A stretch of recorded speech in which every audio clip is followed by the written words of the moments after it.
कृष्णा कृष्णा हरे हरे राम राम राम राधे। जी, आप में से किसी का कोई प्रश्न?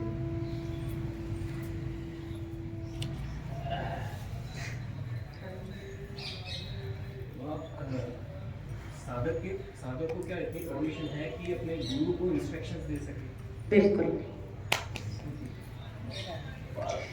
क्या हम अपने गुरु का गुरु है?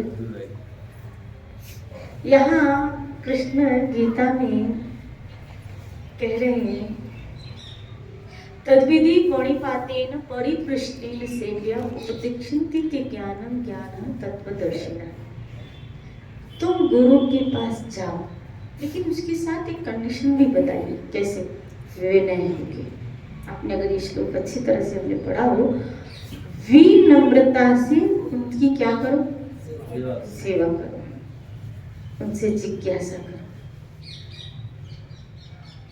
लेकिन जिज्ञासा भी कब? बोला सेवा करो। सेवा में क्या होनी चाहिए? बोला नम्रता। जब कोई व्यक्ति अपने आप को अपने गुरु से श्रेष्ठ समझता है, तभी वो ये क्रिया करने की या ये त्रुटि करने की कोशिश करता है, क्या कि मैं सही कर रहा हूँ, मेरा गुरु गलत कर रहा है, तो मैं इसको इंस्ट्रक्ट करूँ। श्री राधे बोलिए। इसका मतलब है कहीं ना कहीं हम अपने आप को अपने गुरुजनों से क्या समझ रहे? श्रेष्ठ। आज हम जो साधना पथ पे चले हैं, जो बहुत थोड़ा बहुत भी कर रहे हैं, वो उनकी कृपा से कर रहे हैं।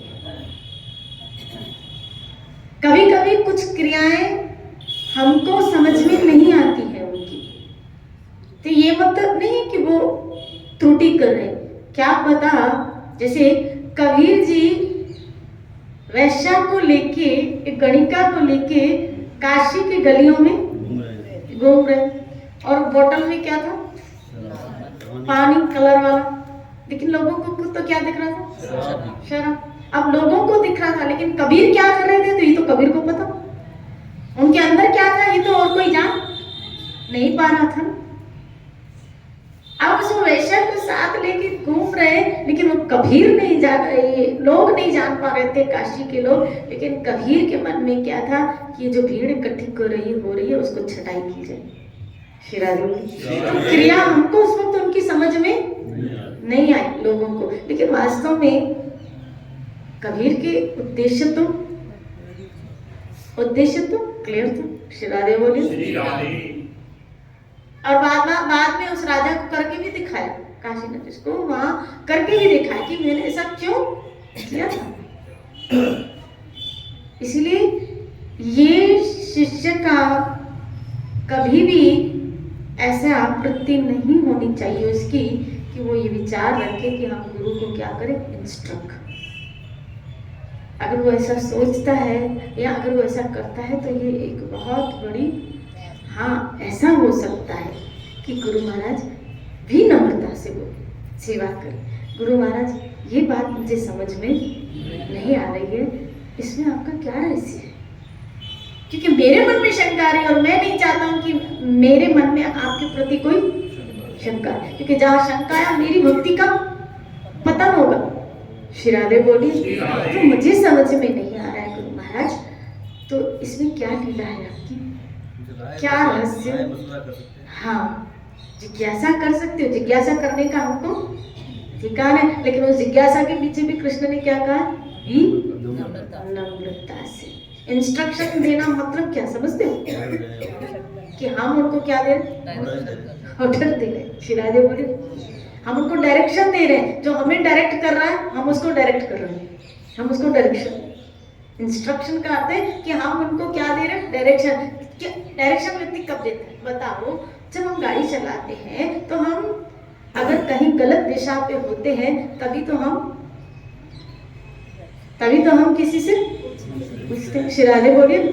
तो डायरेक्शन बताते हैं, उसी डायरेक्शन। इसका मतलब है हम अगर उसको डायरेक्शन दे रहे हैं तो हम समझ रहे हैं कि वो गलत है और मैं सही हूँ।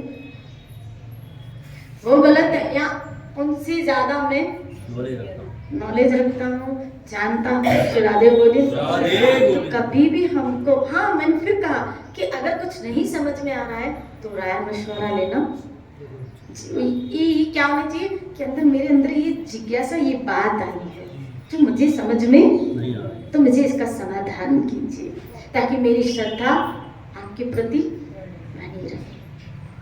लेकिन इंस्ट्रक्शन, ये शब्द भी यूज करना अपराध है। ये शब्द भी यूज करना गुरुजनों के लिए अपराध है। आपको पता है एक शिष्य के लिए गुरु का स्थान क्या है? कृष्ण कहते हैं 11वें स्कंद में उद्धव को, गुरु को मेरा ही स्वरूप जानो। जिस तरह तुम मेरा सम्मान करते हो इसी तरह गुरु का करो। जिस तरह तुम मेरी रेस्पेक्ट करते हो इसी तरह गुरु की करो। जो स्थान तुमने मुझे दिया है वो स्थान तुम्हें, अब कृष्ण ने कहा है भागवत में उद्धव को कि वो स्थान हमको देना है, तो बताओ क्या भगवान कभी गलत कर सकते? बोलो, तो जब भगवान गलत नहीं कर सकते, भगवान गलत नहीं कह सकते, तो फिर उनके गुरुजन, उनके आश्रित जन, यहाँ तक कि चलो ये तो बात छोड़ी दो, गीता फिर मुझे याद आ रही। गीता में कृष्ण कह रहे हैं कि कोई साधु, आपने भी पढ़ा हो शायद ये श्लोक, कोई साधु साधना करते करते साधक अवस्था में अगर उसका पतन हो जाए, कहीं किसी क्रियावश अगर उसका, तो भी तुम उसको साधु ही मानना। ये कृष्ण का ऑर्डर है। अगर आपने श्लोक पढ़ा हो तो साधुरेव मंतव्य, श्री राधे बोले सातवां, तुम उसको क्या मानना? साधु, क्योंकि मेरी नजर में वो साधु ही है, तो तुम भी उसको साधु ही मानना। श्री राधे बोले। लेकिन माया बड़ी देखो प्रबल तो है, फिसलन तो इसमें, और हमारे हम सबके गिरने के, हम तो गिरे हुए लोग हैं। पहली बात तो हम ये गिरने के चांस क्या, हम तो, मैं आपके लिए ना, मैं अपने लिए गिरे हुए लोग हैं। ये तो गुरुजनों ने हमको उठाया है, ये तो उन लोगों ने हमको उठाया है, और आज समाज में एक भक्त के रूप में हमारी पहचान हो गई है। नहीं तो हम तो गिरे हुए लोग हैं। आज अगर समाज या 4 भक्त मिलते हैं और हमको कहते हैं कितने बड़े भगत बन गए, तुमने तो अपना जीवन सफल कर लिया, तुम्हारे लिए तो गोलोक के दरवाजे खुल गए, तो छाती चौड़ी होती है। अरे सोचो तो कहीं कि किसने हमको उठाया है, किन लोग, किन महापुरुषों ने हमको उठाया है। नहीं तो हम तो गिरे हुए लोग थे। पता नहीं क्या क्या सोच, क्या क्या विचार, क्या क्या विकार अंदर चलते रहते हैं। ये तो मेरा हरि जानता है, मेरा ठाकुर जानता है। मैं तो कभी कभी कहती हूँ ना, शायद ये पोल खुल जाए ना तो हम तो शक्ल दिखाने के लायक, हम तो शक्ल दिखाने के लायक। मौसम कौन कुटिल खल कानी, श्री राधे बोले। ये तो मेरे मालिक ने उन गुरुजनों के द्वारा हमको उठाया हुआ है। आज थोड़ा उठाया गया है, उठे हुए खुद से भी नहीं है, उठाया गया है। तो जिन्होंने उठाया है उन्हीं की क्या इंस्ट्रक्ट करें, जिन्होंने समाज में हमारा नाम उठा दिया, नीच को ऊंच कर। श्री राधे बोले, मेरा गोविंद काहे को न डर, अब उनको इंस्ट्रक्ट करे। आज तिलक लगाओ, किनकी वजह से? आज हाथ में माला किनकी वजह से? आज गले में माला किसकी वजह? आज धोती पहनना, नहीं तो पैंट शर्ट पहनते थे हम लोग। क्या क्या कपड़े पहनते थे, ये तो मेरा ठाकुर ही जाने। क्या क्या विचार, क्या क्या खाते थे। चाय तो जैसे सुखिया ले लेके पीते थे। ठंड में देखो चाय कितने कप पीते थे, बोलो नहीं। सुबह उठ के पहले क्या चाहिए था? चाय। ये हमारी कोल्ड ड्रिंक थी, श्राद्ध बोली, सॉफ्ट ड्रिंक, श्राद्ध बोली। बिना चाय के तो हमारी गाड़ी चलती नहीं थी। चलती नहीं थी। शिरादे बोली और लहसुन काटने के बगैर तो सब्जी हमको समझ में आती नहीं थी, आती नहीं थी। अभी ये ठंडियाँ चल रही ना, उसमें वो आता है हरा लहसुन, इसकी चटनी। शिरादे बोले हाँ चटनी मिला के मुंह में पानी आ गया। शिरादे जो बनाता होगा उसको पानी आता होगा। सिराजे बोले, बोलो ना शिराजे। और जुअर की जौ की रोटी, उसमें मक्खन, उसमें सरसों का साग। शिरादे बोले ना, बोलो ना राधे।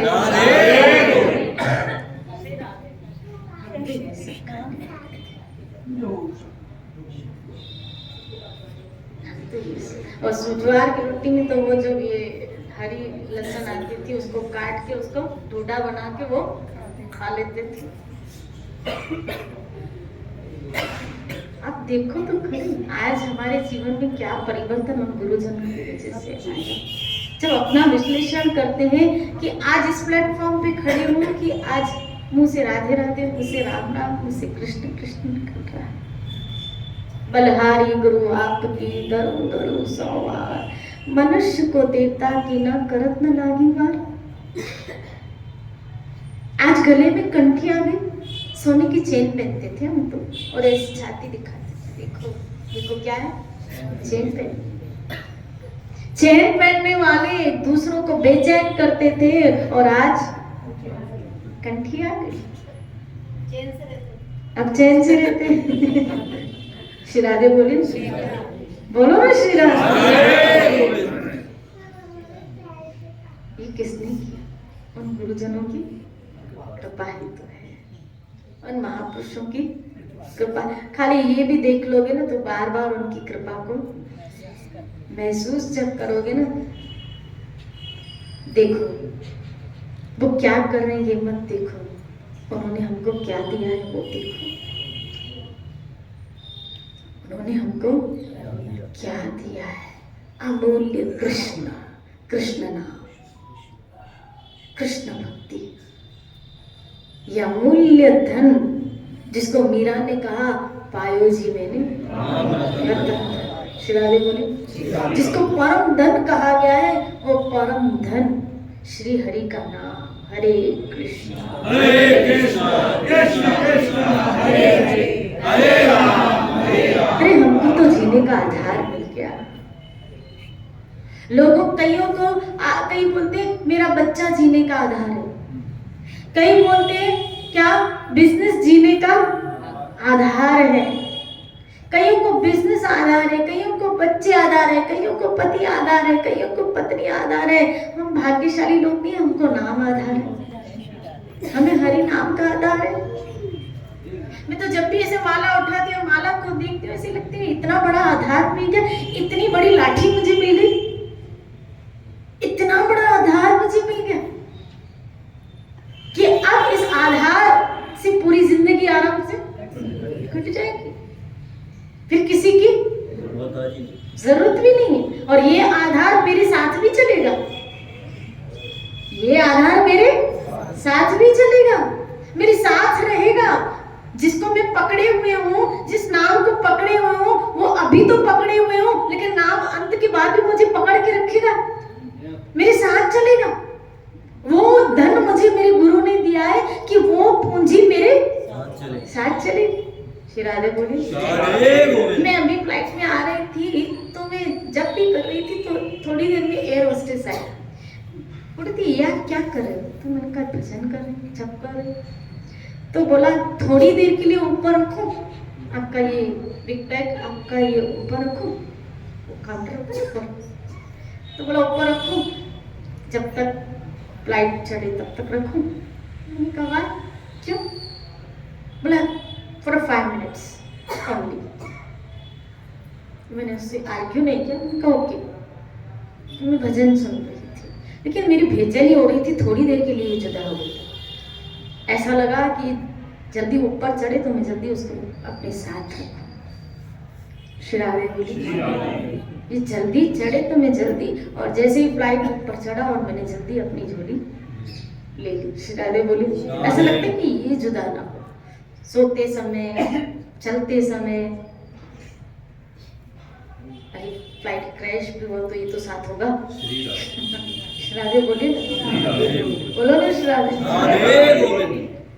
तो कितनी बड़ी पूंजी हमको मिल गई, कितना बड़ा सहारा हमको मिल गया।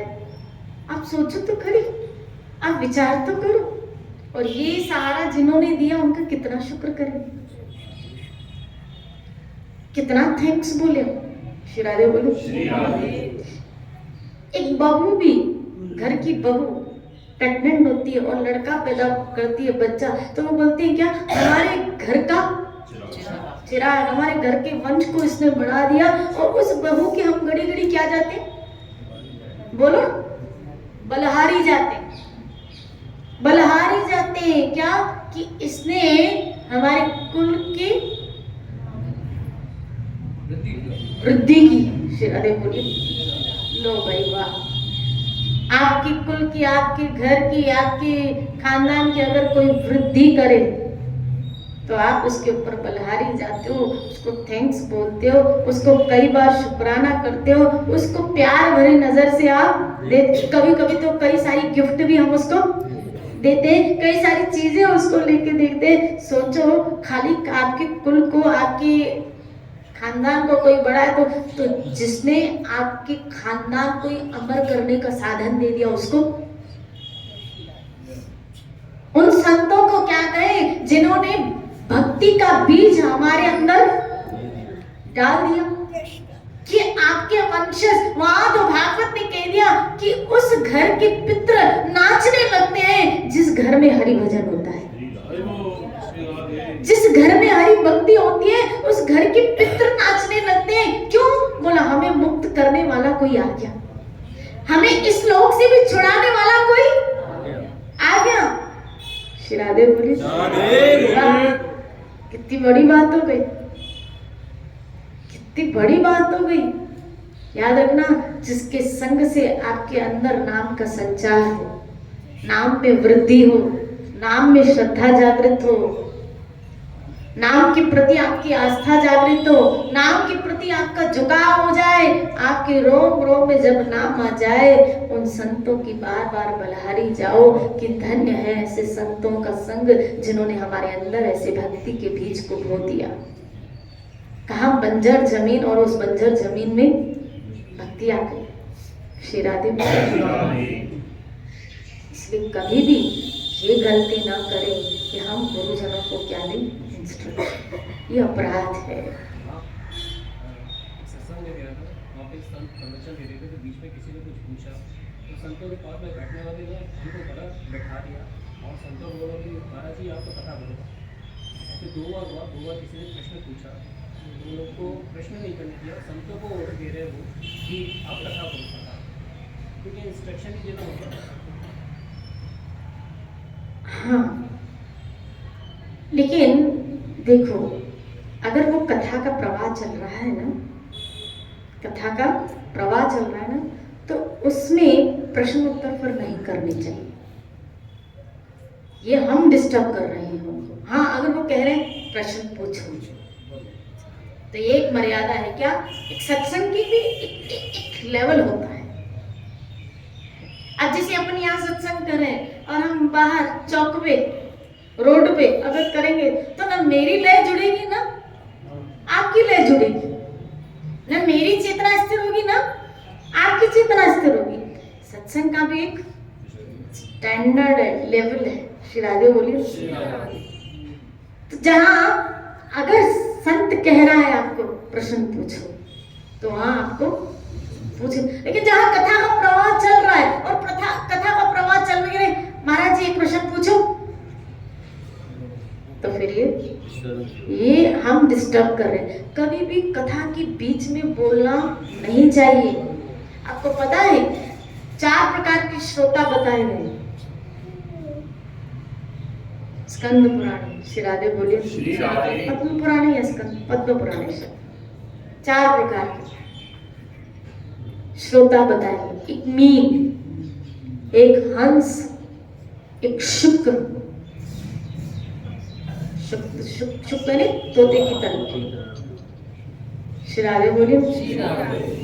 और इसमें ये कैटेगरी बताई गई भागवत में, प्रवर और अवर, आपने पढ़ा हो तो। और जिसमें अवर प्रकार के श्रोता जो होते हैं वो बिल्कुल निकृष्ट होते हैं। वो भी श्रोता है, लेकिन अब कुछ श्रोता की आदत होती है कथा के बीच में उसको पुरुट कहा गया।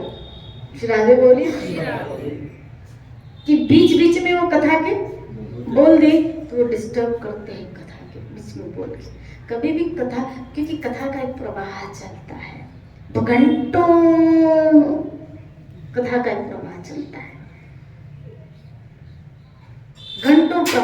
हाँ, अगर प्रवाह चलते चलते चलते चलते चलते चलते, आप देखो आरंभ में सुखदेव गोस्वामी से परीक्षित महाराज ने प्रश्न किए। प्रश्न कुछ इस प्रकार के थे कि इस मनुष्य जीवन का ध्येय क्या, और जो मरण आसन पे व्यक्ति हो उसका क्या कर्तव्य है, ये प्रश्न थे ना। और उसके हिसाब से सुखदेव गोस्वामी ने एक धारा बहाते बहाते बहाते बहाते बहाते बहाते बहाते बहाते जब स्टॉप होते और कुछ सुखदेव गोस्वामी के द्वारा गाई गई कथा का परीक्षित को नहीं समझ में आता या उसमें से प्रश्न निकलता, जो सत्संग उन्होंने की, जो उन्होंने कथा कही, उसमें से जो प्रश्न निकलता था परीक्षित। आप देखो भागवत अगर अच्छी तरह पढ़ोगे तो प्रश्न उनमें से है कि आपने ये जो बृहस्पति जी का बताया, अभी बताया, तो ऐसा क्यों हुआ? उद्धव और विदुर जी की मुलाकात कहाँ हुई? श्री राधे बोलिए। मैत्री जी और उद्धव की मुलाकात, तो जो प्रसंग चल रहा था उस प्रसंग से कनेक्टेड प्रश्न थे। आरंभ में उसके प्रश्न है, लेकिन उसके बाद अगर आप परीक्षित के प्रश्नों को नोटिस करोगे ना तो वो प्रश्न जो कथा का प्रवाह चल रहा है उसी में से है। श्री राधे बोलिए। अब कथा का प्रवाह कुछ चल रहा है और आप प्रश्न लेके आए गांधी जी का। श्री राधे बोलिए। तो फिर टॉपिक ही चेंज हो गया। हाँ, जो कथा का प्रवाह चल रहा है उसी के संदर्भ में प्रश्न आ रहा है, तो सोने पे सुहागा होता है कि क्या, कि उस प्रवाह को और, जैसे ऐसे नहीं होता कि फिर और एक धारा मिलती है बहने की, और एक धारा मिलती है। श्री राधे को तो जब कथा में भी प्रश्न आए तो उसकी कथा के संदर्भ में आने चाहिए, ना कि उससे हट के। चल रही है बात, मान लो चल रही है बात अर्जुन और कृष्ण की, और आप पूछो राम ने ऐसा क्यों किया, रावण ने ऐसा क्यों किया। अरे भाई, तुम रामायण कहाँ लेके आए? जब प्रवाह किसका चल रहा है, भागवत का प्रवाह चल रहा है, गीता का, और तुम लेके आए, तो फिर वो टॉपिक ही क्या हो जाएगा, बदल जाएगा।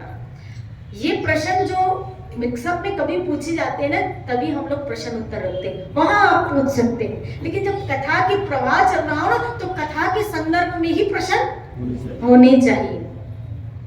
जो चल रहा है टॉपिक, उसी में से आपको प्रश्न करने चाहिए, ना कि उससे कुछ हटके। श्री राधे बोले। तो नहीं तो फिर अपराध होता है। फिर वो कथा के प्रवाह को पूरा होने दो, और वो पूरा हो जाने के बाद जब कथा का प्रवाह पूरा हो जाए और आपके मन में जो प्रश्न आ रहा है, फिर आप जिज्ञासा करो। ये तो बीच में बोलना नहीं चाहिए, ठीक है। माँ आपने अभी बताया था कि गणिका को लेके कबीरदास जी बोले थे, तो क्या गणिका फिर उनकी शिष्य बनी या नहीं बनी? संत के संदर्भ में जो भी आएगा उसका कल्याण तो। मैं उस दिन पढ़ा था क्या, भरत जी का चरित्र आपने भी पढ़ा है भागवत में। संत के संदर्भ में कैसे भी कोई आएगा, कैसे भी उसका भला तो होने वाला है। भरत जी आपको जानते हैं कि इन्होंने सब कुछ राज्य, जो ऋषभ जी के बड़े पुत्र थे भरत, सब कुछ राज्य पाठ छोड़ के पुलत्स्य ऋषि के आश्रम में, पुलह ऋषि के आश्रम में हो जाते हैं भजन करने के लिए, गंडक नदी के निकट। लेकिन वहां एक हिरण, भागवत की घटना फिर मैं दोहरा रही हूँ, लेकिन इस संदर्भ में संत का संग, वहां एक हिरण के बताया गया कि क्या मोह में उनकी मृत्यु जो हुई तो दूसरा जन्म उसका क्या हुआ, शिरार। लेकिन यहाँ एक संत की करुणा बताई गई कि भरत जी ने जो हिरण को अपना सानिध्य दिया था, भरत जी ने जो हिरण को अपना सानिध्य दिया था, पता है वो हिरण क्या बना था? उस हिरण का क्या हुआ था? भरत जी तो क्या बने? वो हिरण कौन बन? वो हिरण राजा रघुगण बने थे। हिरण कौन बने थे? राजा रघुगण। और वही भरत जड़ भरत के नाम से है, और उसी को शिक्षा दी, इन्होंने उस शिक्षा दी। ये नहीं, लेकिन आप देखो साथ कभी भी कहीं भी भरत जी ने उसका नहीं छोड़ा, अंततः उसको परम धाम पहुंचा दी। श्री राधे बोले। वहां जो साथ पकड़ा था हिरण का, अनजाने में उस हिरण ने जो भरत का संग किया, वही कौन बना? राजा रघुगण बना है। तो आप समझ रहे हो कैसे भी संतों का संग मिले वो उद्धार का ही कारण बनता है। यानी उस जीव का कंफर्मेशन है, कंफर्म वो गोलोक जाएगा, बोले इस जन्म में नहीं गया तो कच्चे जन्म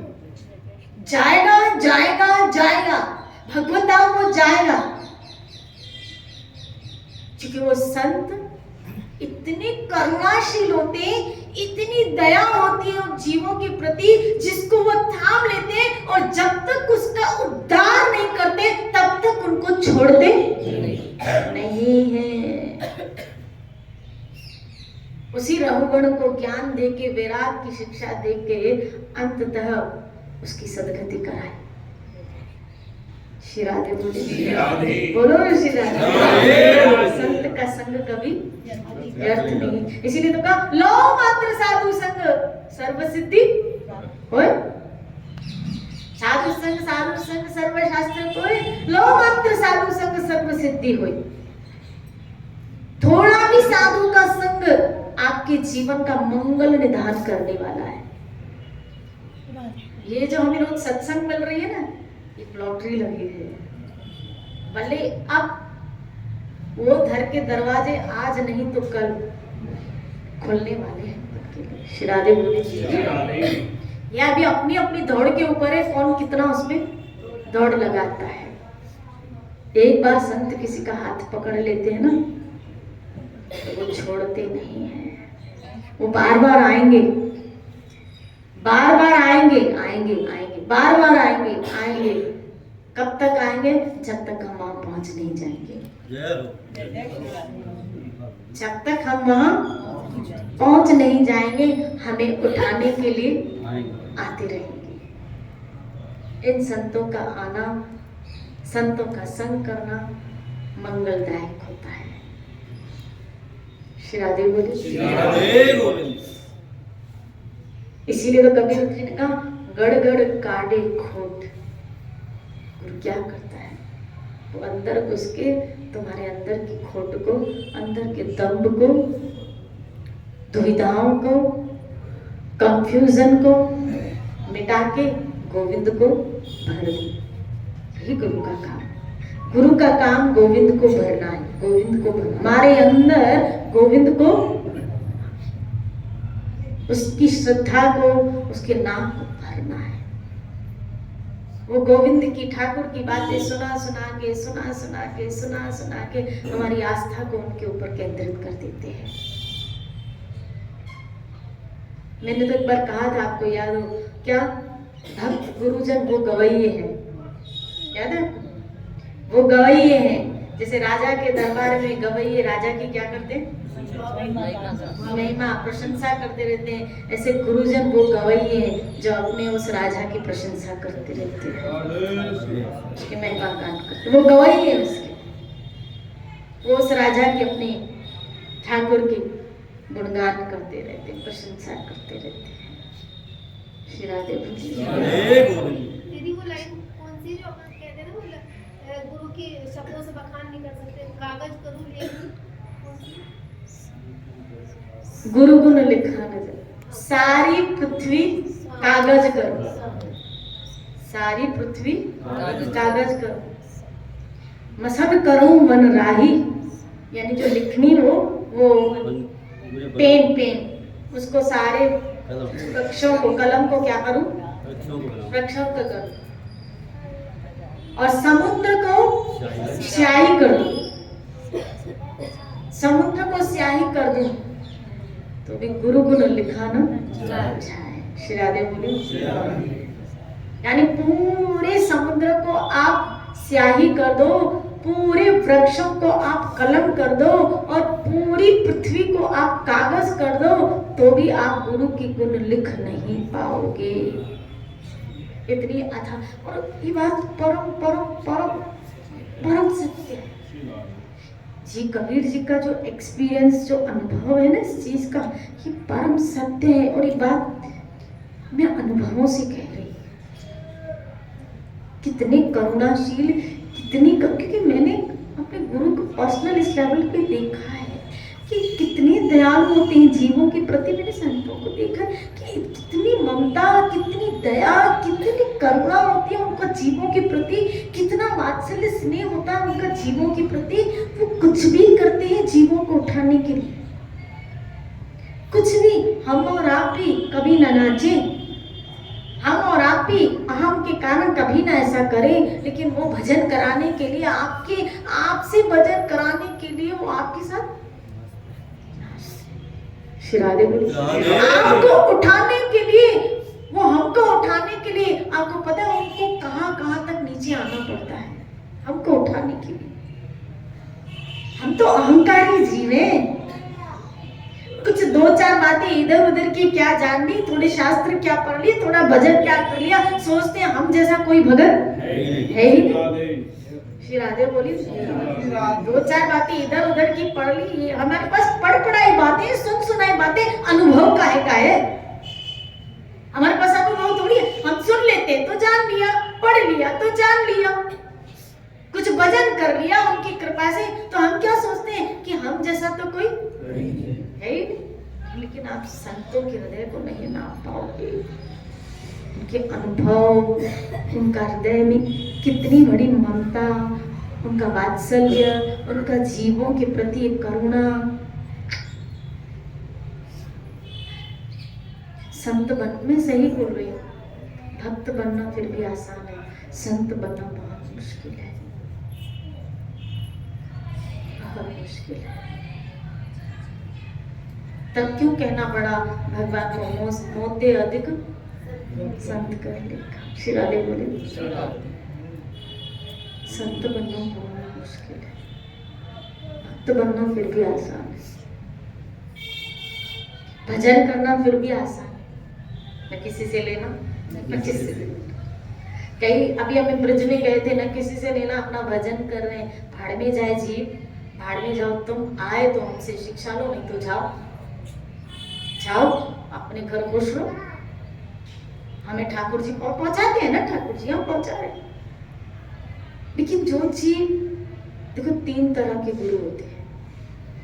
श्रील प्रभुपाद जी कह रहे हैं, श्री राधे बोले, 3 तरह के गुरु होते हैं। एक वो, जिसमें मैं आपको एग्जांपल दूं, एक मेले में एक बच्चा खो गया। अब आप बताओ, एक मेले में एक बच्चा खो गया, वो बच्चा रो रहा है। एक व्यक्ति आया, उस रोते हुए बच्चे को देखा और देख के,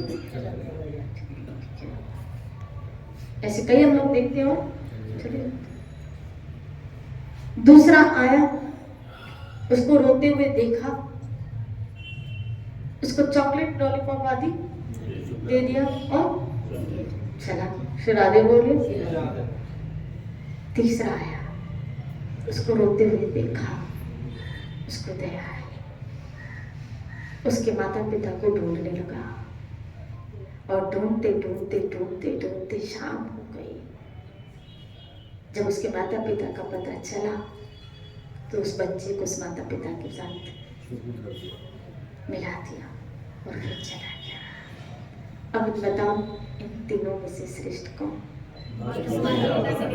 हालांकि उसका पूरा दिन गया, हो सकता है कई दिन भी जाए, हो सकता है कई महीने भी जाए। शिरादे बोले, हो सकता है कई दिन भी जाए, हो सकता है कई महीने भी, हो सकता है कई साल भी जाए, लेकिन उसको तलाश है। और जब मिला तो मिला के निकल गया। इसी तरह 3 तरह के गुरु होते हैं। एक वो जो न किसी से लेना, अपना भजन करते रहते हैं। शिरादे बोले। दूसरे वो जो देखते हैं दया आती है तो बोलते हैं भजन भजन कर लो।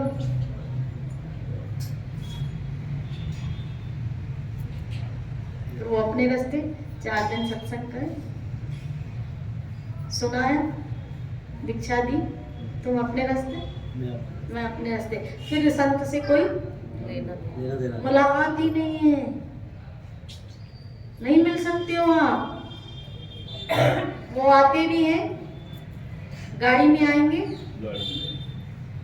दर्शन, कभी कभी तो प्रवचन भी नहीं करते, ऐसे घूम के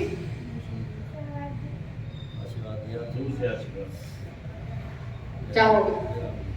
शिरादे बोलिए, न लेना न देना। शिरादे बोलिए, किया दर्शन, जाओ। और हम खुश होते हैं कि हम दर्शन करके आ गए। शिरादे बोलिए, न लेना न देना, लेकिन खुश है कि हमारी गुरु की ओर कोई परिवर्तन नहीं। लेकिन तीसरे वो है, ये रो रहा है जी, व्याधि में, दुख में, संसार के ताप में चल रहा है। इसके जीवन में जब तक कृष्ण नहीं आएगा, अपने माँ बाप से नहीं मिलेगा, तब तक ये आनंदित नहीं होगा ये जीवात्मा। तो उसके पीछे पड़ जाते हैं, उसको उठाते हैं, उसको अपने संग रखते हैं। कैसे?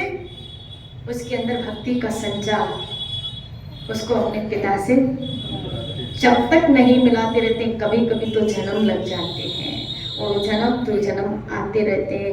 रघुगण और छठ भरत के आते रहते हैं। कब तक? जब तक ये जीव अपने पिता से नहीं मिल जाता, वो आते रहते हैं। इतने करुणाशील होते हैं वो संत। इसीलिए भक्त बनना ठीक है, अच्छा है, लेकिन संत बनना, गुरु बनना बहुत बड़ी जवाबदारी है, बहुत बहुत बड़ी जवाबदारी है। शिरादे बोलिए, समझे? शिरादे बोलिए। किसने पूछा वो? जिसने भी पूछा था। शिरादे बोलिए, बहुत बड़ी रिस्पॉन्सिबिलिटी है, बहुत बड़ी रिस्पॉन्सिबिलिटी है। जय जय जय जय